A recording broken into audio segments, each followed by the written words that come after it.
Good morning students.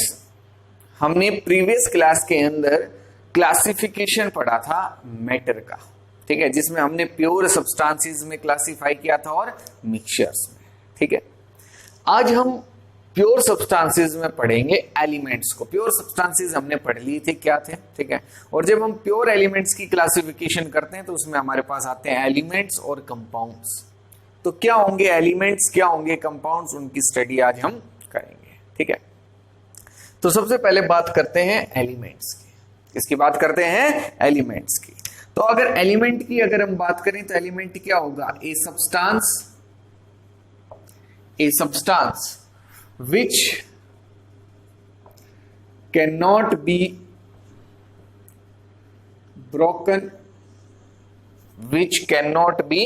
broken down into simpler substances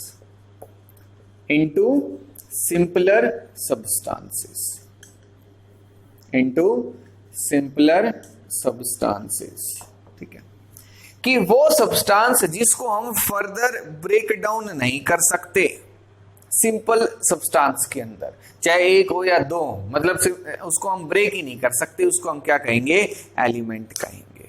क्या कहेंगे? Element कहेंगे, ठीक है। फॉर एग्जाम्पल हमारे पास हो सकता है हाइड्रोजन, ऑक्सीजन, आयरन, कॉपर, ये सब एलिमेंट्स हैं। ये सब क्या है? एलिमेंट्स है। कि मैं आयरन को ब्रेक करूंगा तो कुछ और नहीं बनेगा, आयरन ही रहेगा। कि एक आयरन की रोड है, आप चीज को हीट कर लो, कुछ कर लो, वो आयरन ही रहेगा, वो ब्रेक डाउन नहीं होगा कि दो सब्सटेंस अलग अलग हमें मिल गए, ऐसा नहीं होगा। तो उसको हम क्या कहेंगे? एलिमेंट। हाइड्रोजन हो सकता है, ऑक्सीजन हो सकता है, कॉपर, बहुत सारे। आपके पास 118 एलिमेंट्स हैं पीरियोडिक टेबल में। कितने एलिमेंट्स हैं? 118 एलिमेंट्स, ठीक है। Oxygen, copper, aluminium, iron, gold, platinum, मतलब जो बहुत सारे आप जानते हो एलिमेंट्स को, ठीक है। जैसे कॉपर हो गया, एल्यूमिनियम हो गया, गोल्ड, ये सब आप देख चुके हैं नॉर्मली, ठीक है। तो ये सब एलिमेंट्स हैं। ये सब क्या है? एलिमेंट्स हैं, ठीक है। अब देखो कंपाउंड क्या होंगे, या जो एलिमेंट नहीं होगा वो है CO2 हो गया, H2O, वाटर। ये एलिमेंट्स नहीं है। क्यों? क्योंकि इसको तो मैं ब्रेक कर सकता हूं कार्बन में, ऑक्सीजन में, और इसको मैं ब्रेक कर सकता हूं हाइड्रोजन में और ऑक्सीजन में। तो ब्रेक करके हमें दो सिंपलर एलिमेंट्स, दो सिंपलर सब्सटेंस मिल रहे हैं। तो ये एक एलिमेंट नहीं होगा, ये एक एलिमेंट नहीं होगा, ये एक कंपाउंड होगा। क्या होगा? कंपाउंड, जो हम नेक्स्ट उसमें पढ़ेंगे हमारे क्लासिफिकेशन में, ठीक है। तो एलिमेंट्स वो होंगे जिनको हम फर्दर डिवाइड नहीं कर सकते, ब्रेक डाउन नहीं कर सकते टू फॉर्म टू और मोर सिंपलर सब्सटेंसेस, ठीक है। समझ में आ गया होगा सभी को। अब एलिमेंट्स जो है, ठीक है, अगर हम कुछ पॉइंट्स देखें, एलिमेंट या an element is made up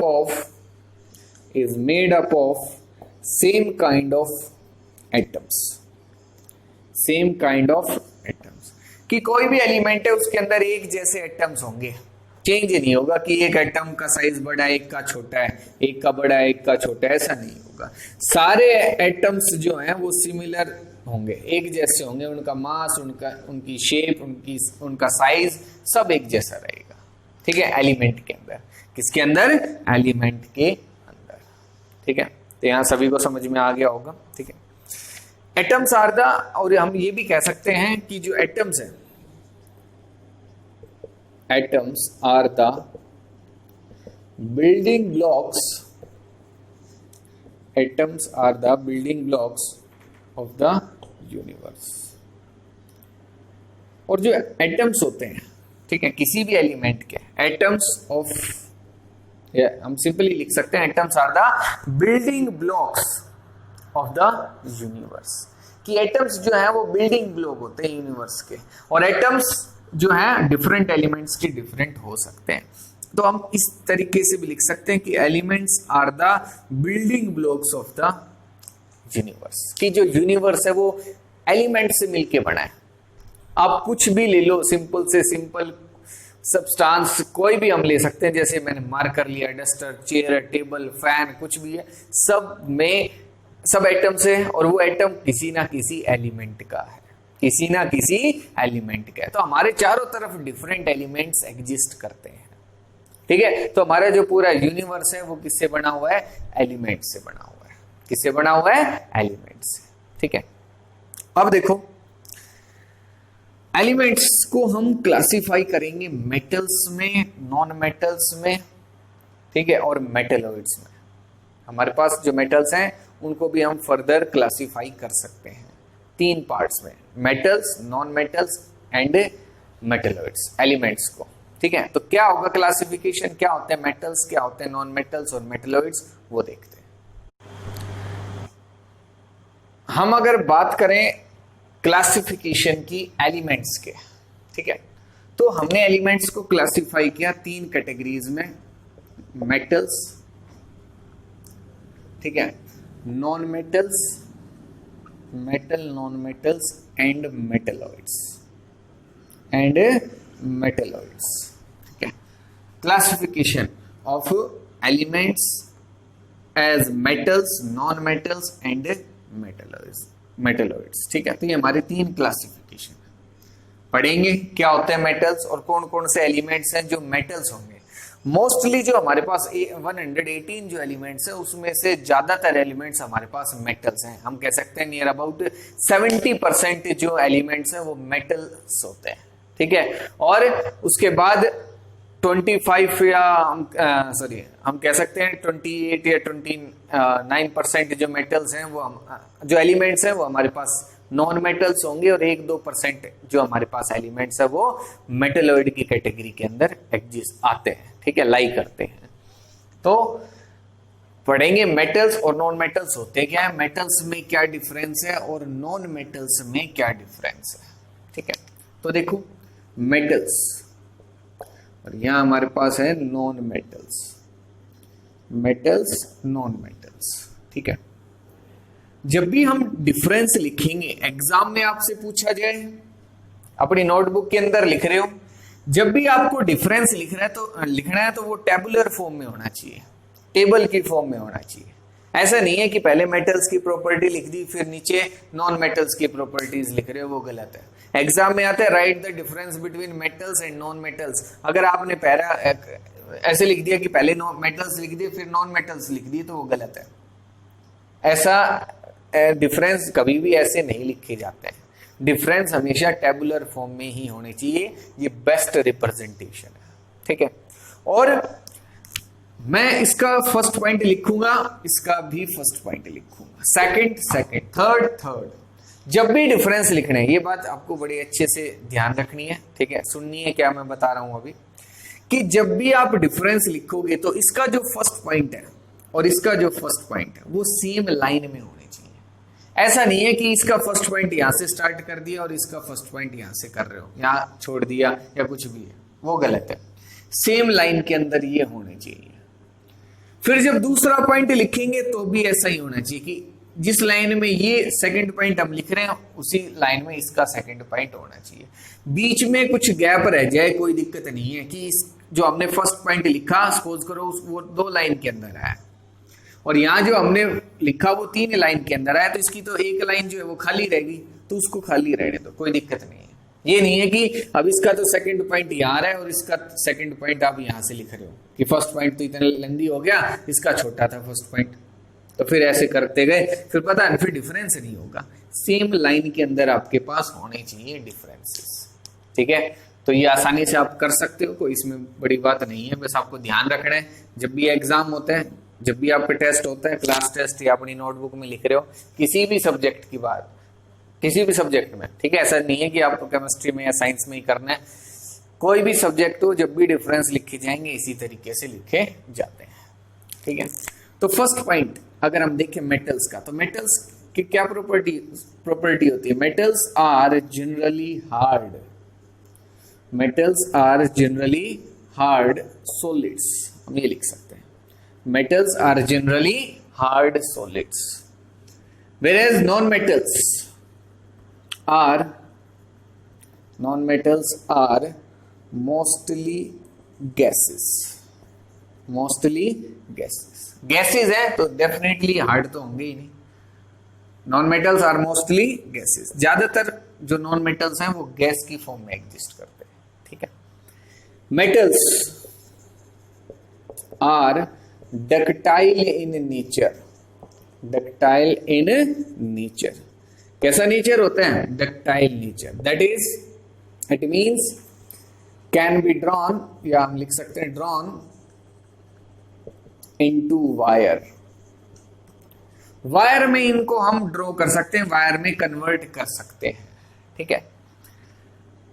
अगर हम बात करें नॉन मेटल्स की, non metals are not ductile in nature, ductile नहीं होते नेचर में, इनसे हम वायर जो है वो फॉर्म नहीं कर सकते हैं। Metals are malleable, metals are malleable, it means can be converted into thin sheet, can be converted into thin sheet by using hammer, या by beating it with hammer. Hammer से beat करके हम ऐसा कर सकते हैं। अगर हम बात करें नॉन मेटल्स की, तो non metals are not malleable, malleable नहीं होते हैं नॉन मेटल्स, ठीक है। मतलब हम उनसे शीट फॉर्म नहीं कर सकते, शीट फॉर्म नहीं कर सकते, ठीक है। तो ये डिफरेंस हो गया। फोर्थ डिफरेंस की अगर हम बात करें, metals are sonorous, metals are sonorous, it means when beaten up with a hard substance, they produce, हम लिख सकते हैं metals produces sounds, metal produces sound। Bell देखी हमने स्कूल में, बेल जो होती है मेटल से बनी हुई होती है, या जब भी हम आयरन रोड लेते हैं उनको जब मारते हैं तो उनसे आवाज होती है। लेकिन या घंटी देखी हमने, मंदिर के अंदर जाते हैं जब उसको हम बजाते हैं तो अच्छे से साउंड आती है, ठीक है, दूर तक जाती है वो साउंड। लेकिन अगर वहां नॉन मेटल्स हम लगा दें तो ऐसा नहीं होगा। नॉन मेटल्स जो होते हैं वो नॉन सोनोरस होते हैं, non metals are non sonorous in nature. Non sonorous होते हैं मतलब ये कोई साउंड प्रोड्यूस नहीं करते हैं, ये कोई भी साउंड प्रोड्यूस नहीं करते हैं, ठीक है। और देखो ये तो हमारे पास 4 डिफरेंस हो गए। नेक्स्ट डिफरेंस जो होगा हमारे पास, ठीक है, इसको नोट कर लेना अपनी नोटबुक में। डिफरेंस अच्छे से करने, याद भी करने आपको कि क्या क्या डिफरेंस होते हैं मेटल्स में और नॉन मेटल्स में, ठीक है। तो देखो 5th point, metals are lustrous, metals are lustrous in nature, it means shiny surface. कैसा सरफेस होता है? शाइनी सरफेस होता है। लस्चरस का मतलब शाइनी, ठीक है। Whereas 5th point, sorry, whereas non metals are not lustrous in nature, lustrous नहीं होते, ठीक है। They have dull surface, that is dull surface, हम लिख सकते हैं they have dull surface. Dull surface होता है, कोई शाइन नहीं मिलेगी, कोई भी शाइन आपको देखने को नहीं मिलेगी, ठीक है। मेटल्स शाइनी सरफेस, मेटल्स का सरफेस जो है वो शाइनी होता है, नॉन मेटल्स का शाइनी नहीं होता है, डल सरफेस हमें देखने को मिलेगा। कैसा सरफेस होगा? Dull surface. एयर है, नॉन मेटल है, कोई शाइन नहीं होती उसके अंदर, ठीक है। Next, metals are good conductor of heat and electricity,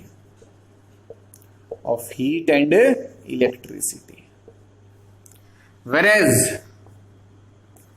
non-metals are bad conductor of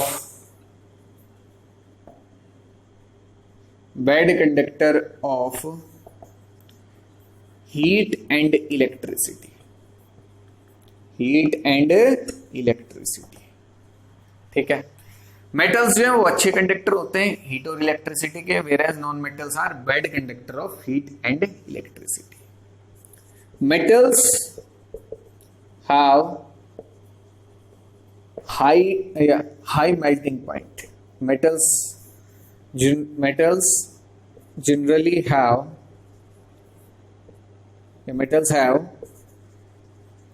generally high melting point or melting point and boiling point, whereas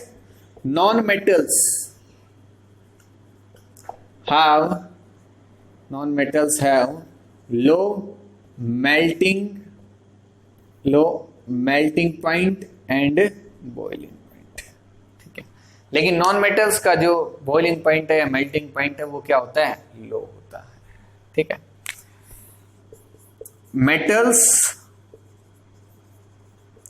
have high densities,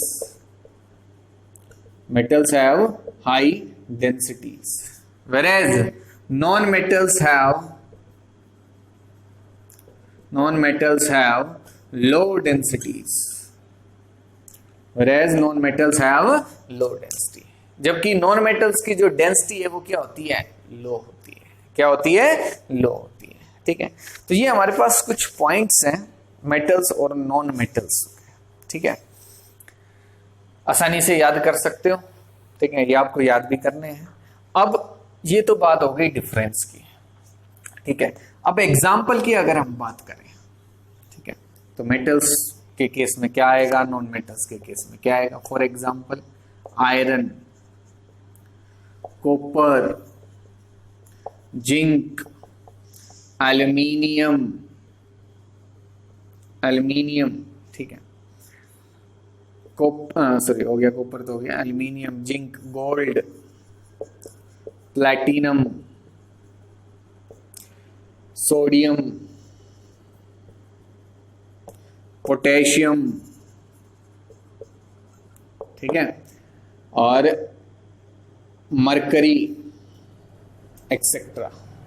all these are metals. बहुत सारे example हैं, ये तो मैंने कुछ लिखे हैं, ठीक है, जो फेमस है। जैसे आयरन हो गया, कॉपर Cu सिंबल होता है कॉपर का, आयरन का Fe, जिंक का Zn, एल्यूमिनियम का Al, ये सिंबल्स हैं इनके। गोल्ड का होता है Au, प्लेटिनम का होता है Pt, सोडियम का होता है Na, पोटेशियम का होता है K, मरकरी का होता है Hg।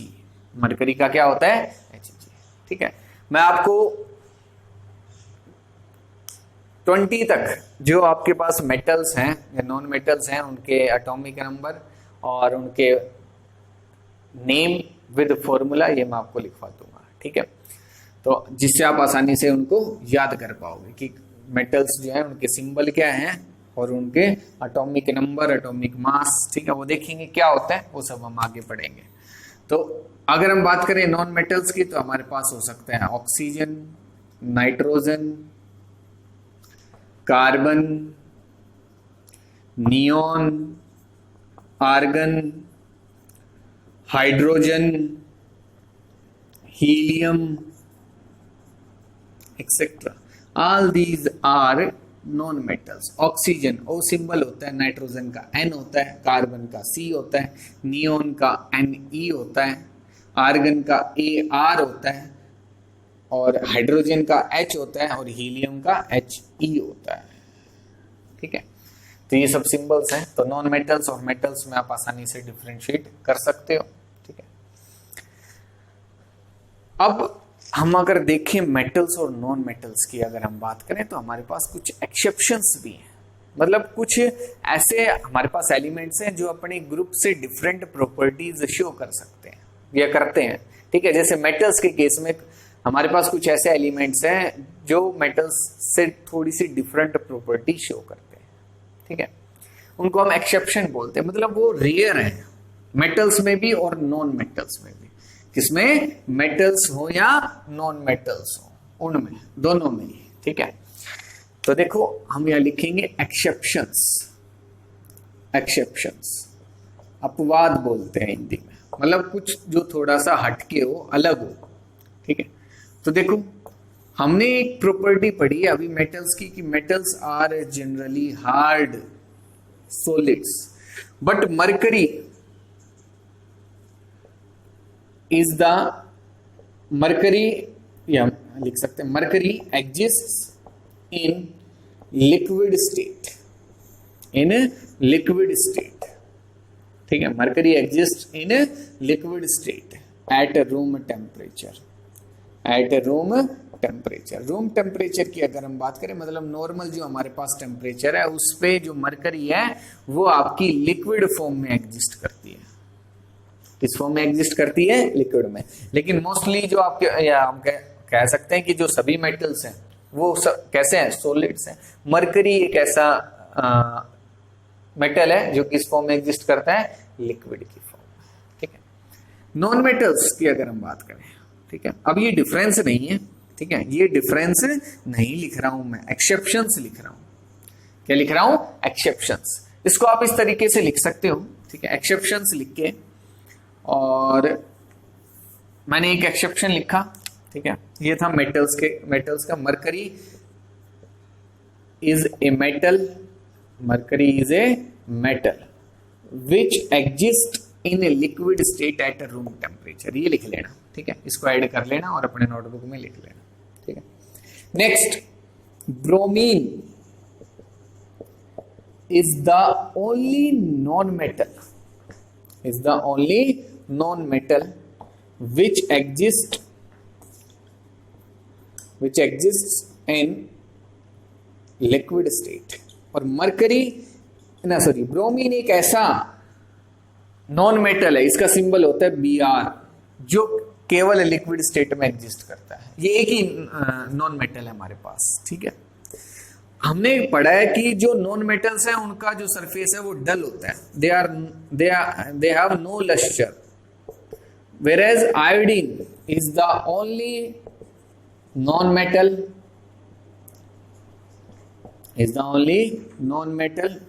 which is lustrous in nature,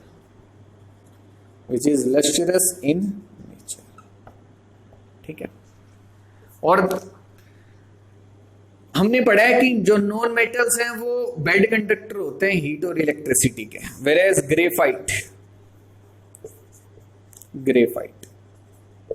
ठीक है, एलोट्रोप ऑफ कार्बन, मतलब ये किससे मिलके बना है?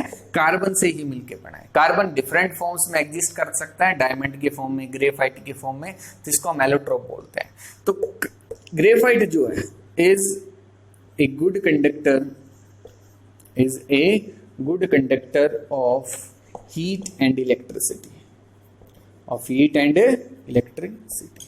ठीक है, तो आपका जो ग्रेफाइट है वो एक अच्छा कंडक्टर रहेगा हीट और इलेक्ट्रिसिटी का। ठीक है, तो हमारे पास कुछ एक्सेप्शंस है, मतलब कुछ ऐसी प्रॉपर्टीज हैं जो मेटल्स हो सकते हैं, वो अपने ग्रुप से अलग शो करेंगे प्रॉपर्टी।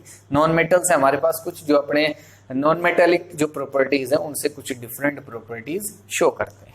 ठीक है, तो ये एक्सेप्शंस हो गए, समझ में आ गए होंगे आप सभी को। ठीक है, तो आज हमने पढ़ा मेटल्स के बारे में, नॉन मेटल्स के बारे में। अब एक और लास्ट हम देख लेते हैं मेटलॉइड्स। क्या पढ़ेंगे? मेटलॉइड्स। कि मेटलॉइड्स क्या होते हैं? ठीक है, तो अगर हम बात करें मेटलॉइड्स की, दोज एलिमेंट्स हम लिख सकते हैं, those elements which show some properties some properties of metals and which show some properties of metals and non-metals. ठीक है, जो मेटल्स और नॉन मेटल्स दोनों ही की ही प्रॉपर्टी शो करते हैं. कुछ प्रॉपर्टीज मेटल्स की होंगी और कुछ प्रॉपर्टीज किसकी होंगी, नॉन मेटल्स की. Those elements which show some properties of metals and some properties of non metals, ऐसे लिख लो, and some properties of non metals are called metalloids. इनको हम मेटेलोइड्स कहेंगे. For example boron B symbol होता है, ठीक है. बोरॉन, सिलिकॉन SI सिंबल होता है, ठीक है. Boron, silicon, germanium GE symbol होता है, etcetera. All these are metalloids. ये सभी क्या होंगे आपके पास, मेटेलोइड्स होंगे. क्या होंगे, मेटेलोइड्स. ठीक है, कुछ ही है हमारे पास. बोरॉन हो गया, सिलिकॉन हो गया, आर्सेनिक हो सकता है, AS. ठीक है, क्या रहेगा ये, आर्सेनिक. ठीक है, एक्सेट्रा. तो ये सब हमारे पास क्या है, मेटेलोइड्स. जो कुछ प्रॉपर्टीज तो मेटल्स की शो करेंगे, कुछ प्रॉपर्टीज शो करेंगे नॉन मेटल्स की. ठीक है, तो आई होप सभी को समझ में आ गया होगा कि हम एलिमेंट्स को क्लासिफाई करते हैं मेटल्स में, नॉन मेटल्स में एंड मेटेलोइड्स में. प्योर सब्सटेंसेस हम पढ़ रहे थे, जिसमें हमने प्योर सब्सटेंसेस को 2 कैटेगरीज में क्लासिफाई किया था, एलिमेंट्स एंड कंपाउंड्स. तो कंपाउंड्स हम जो है नेक्स्ट क्लास के अंदर पढ़ेंगे कि क्या होते हैं कंपाउंड्स. आज हमने एलिमेंट्स के बारे में पढ़ा, अच्छे से इसको पढ़ना है. कोई भी डाउट रहे तो मेरे से पूछना है. ठीक है, थैंक यू.